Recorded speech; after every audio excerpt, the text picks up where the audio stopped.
Plazhi ishte një vend i mrekullueshëm për të bërë fotografi, i mbushur me dritë natyrale edhe momente të bukura që prisnin të kapeshin nga objektivi i kamerës.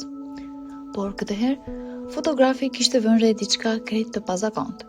Në distancë ai pa një dhelpër që po rrotullohej dhe lëvizte çuditshëm me diçka në rër.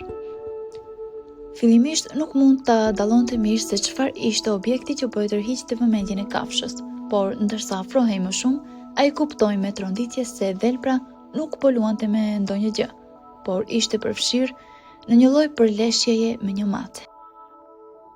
Dhelpra dukej e egërsuar, dhe çelësat e nofullave të saj ishin gati të mbylleshin mbi kokën e maces. Për një moment gjithçka u duk sikur po ndodhte shumë shpejt, dhe fotografi mezi merrte frymë nga ankthi. Ajo që po shihte përpara syve të tij ishte aq e pabesueshme sa dukej si një skenë nga një dokumentar i egër për jetën e kafshëve, e jo një pamje reale nga jeta e përditshme në natyrë. Ka disa histori që janë aq të jashtëzakonshme sa mbeten në kujtesën e njerëzve për një kohë shumë të gjatë dhe kthehen her pas here për të mahnitur breza të rinj. Një ndër këto histori është pikërisht takimi i mrekullueshëm mes një dhelpre dhe një maceje. Kjo ngjarje që fillimisht në internet në nëntor të vitit 2012 u rikthye përsëri një vit më vonë, në vitin 2013. Dhe që atëherë ka vazhduar të përmendet e të shpërndahet her pas here, duke emocionuar dashamirësit e kafshëve anë mban botës. Historia origjinale u publikua nga një përdorues me emrin Stan Strong. Sipas faqes së njohur BuzzFeed, fotot ishin shkrepur nga një peshkatar vendas, i cili jetonte pranë zonës së liçenit Van në Turqi. Ai ndodhej buzë brigjeve të atij liçeni të njohur, kur syri i tij kapi pamjen integruese të dhelprës që dukej sikur po luftonte me një kafshë tjetër. Me përqendrim të plot dhe një ndjesi kurioziteti, ai i u ofrua vendit dhe ajo që pa e la pa fjalë. Armiku i dhelprës nuk ishte ndonjë kafshë e egër, por një mace. Sipas një videoje të publikuar më vonë nga kanali i njohur në YouTube The Dodo, maces i përkiste një jetë endacake. Ajo ishte një mace e rrugës që jetonte në ato zonë. Kur kalimtarët dhe peshkatari panë dy kafshët duke u kacafytur, ata ndaluan për të parë më mirë. Njëkohësisht, peshkatari nisi të regjistronte gjithçka me kamerën e tij. Ai arriti të kapte një moment vërtet tronditës. Në kulmin e përleshjes, dukej sikur dhelpra po e mbante kokën e maces mes nofullave të saj dhe ishte gati të jepte goditjen fatale. Zemra e fotografit dukej sikur do t'i dilte nga kraharori nga frika se çfarë do të ndodhte në sekondat në vijim. E vërteta ishte se një dhelpër ka një forcë kafshimi shumë më të madhe se ajo e një maceje, ndërsa një mace shtëpiake ka një kuocient force kafshimi prej rreth 58. Një dhelpër e kuqe ka një BFQ prej 90, që do të thotë një kafshim pothuajse 2 fish më i fuqishëm. Pra, rreziku ishte real edhe momenti tmerrsisht i tensionuar. Por ajo që ndodhi më pas i la të gjithë të habitur. Në vend që të jepte goditjen vdekjeprurëse, dhelpra befas ndaloi. Ajo nuk po sulmonte fare. Përkundrazi, fotografi kuptoi diçka që e ktheu gjithë situatën përmbys. Pikërisht në atë moment kur dukej se fati i maces ishte vulosur, e dhelpra hapi gojën dhe koka e maces ndodhej pothuajse plotësisht brenda saj. Por në vend që ta kafshonte, ajo ndaloi. Fotografit i duhej vetëm një çast për ta kuptuar. Kjo nuk ishte një luftë për mbijetesë. Dhelpra nuk po përgatitej për një goditje vdekjeprurëse, sepse nuk kishte ndërmend ta vriste. Në vend të një përleshjeje për jetë ose vdekje, ajo që po ndodhte ishte diçka krejt ndryshe dhe shumë më e pabesueshme. Dy kafshët nuk ishin armiq, ata po luanin. Po, pikërisht, po luanin së bashku në rrërën e butë buzë liçenit, si dy shokë të vjetër që njihnin njëri tjetrin prej kohësh. Fotografit i u desh të fërkonte sytë për të besuar atë që po shihte, ndërkohë që ai qëndronte i fshehur dhe i heshtur, duke mos dashur t'i shqetësonte, ai vazhdoi t'i shikonte. Ata vazhduan të kacafyteshin në një mënyrë që ngjante më shumë me lojë se sa me betejë. Më pas, ai kuptoi edhe më shumë. Ata jo vetëm që po luanin, por edhe po ndanin një vakt së bashku. Sipas videos së kanalit The Dodo, Dhelpra dhe Masja po ndanin një dark peshku, të cilën ndoshta e kishin luajtur ose gjetur bashk. Ky moment ishte i pabesueshëm, si një skenë nga një film i animuar i Walt Disney. Për një fotograf të natyrës, kjo ishte një thesar i rrallë dhe një emocion që nuk ndodh shpesh në jetë. Dhelpra dhe Masja nuk ishin vetëm të njohura mes tyre. Ato kishin krijuar një miqësi të vërtet që sfidonte çdo ide apo pritshmëri që njerëzit kishin për sjelljen e kafshëve të egra. Fotografi i manitur nga ajo që po shihte vendosi të mos largohej menjëherë.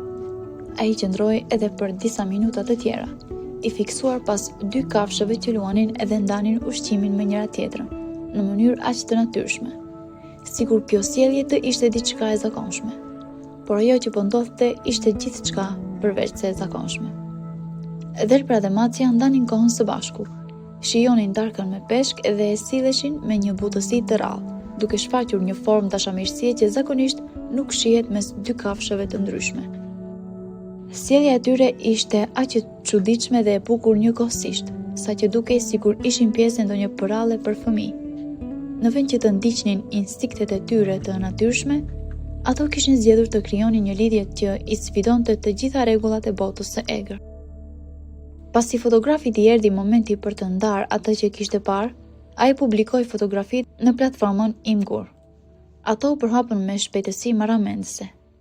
Imazhet e Dhelprës dhe Macës që luanin dhe hanin bashk u bën virale, duke kapur zemrat e mira njerëzve në mbar botën. Që nga publikimi i parë, fotot kanë mbledhur mbi 350.000 shikime, ndërsa video që pasuan, si ajo e publikuar nga The Dodo, kanë arritur mbi 1.6 milion shikime. Reagimet ishin të shumta. Shumë njerëz nuk mund të besonin se një skenë e tillë kishte ndodhur në të vërtetë. Të tjerë u prekën thellë nga imazhet që dëshmonin se edhe në botën e egër ekziston një formë dashurie dhe miqësie që tejkalon instinktin dhe agresionin.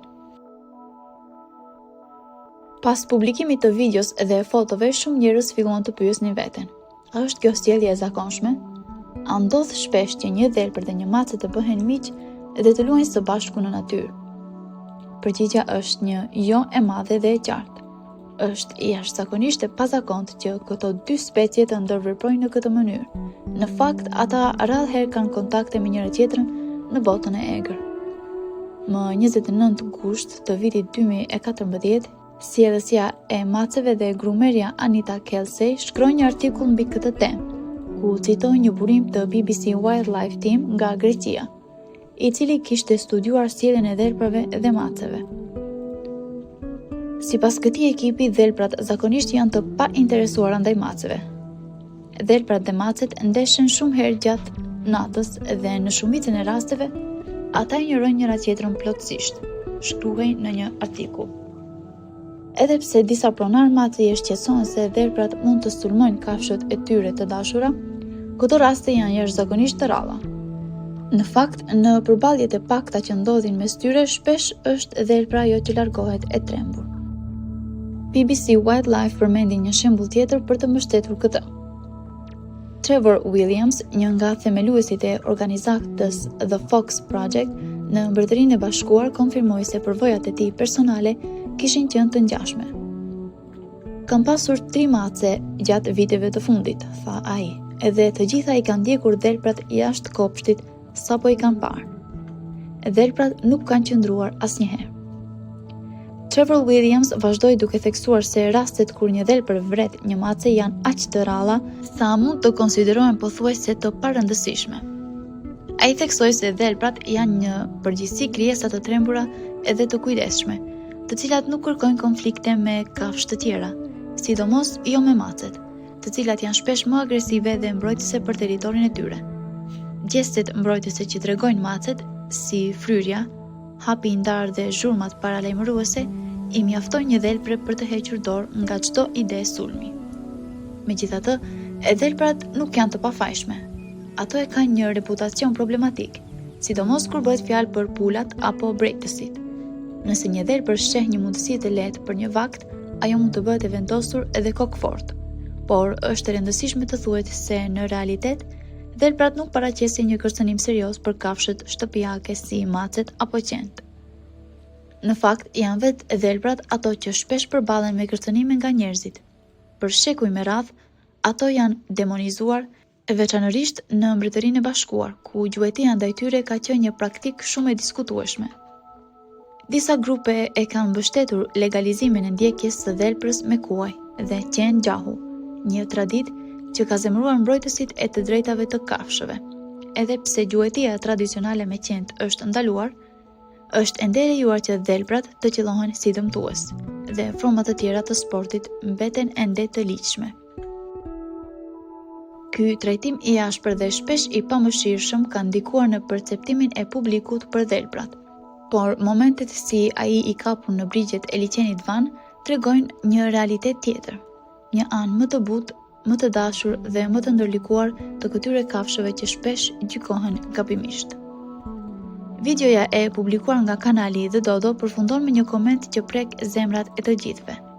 Ata theksojnë se kjo miqësi e pozakontë mes një dhelpre dhe një maceje është një mësim i thellë për të gjithë ne. Të dy këto kafshë që në dukje janë shumë të ndryshme, njëra egër dhe tjetra endacake. Treguan se miqësia dhe afeksioni nuk varen nga prejardhja, nga lloji apo nga rregullat e natyrës.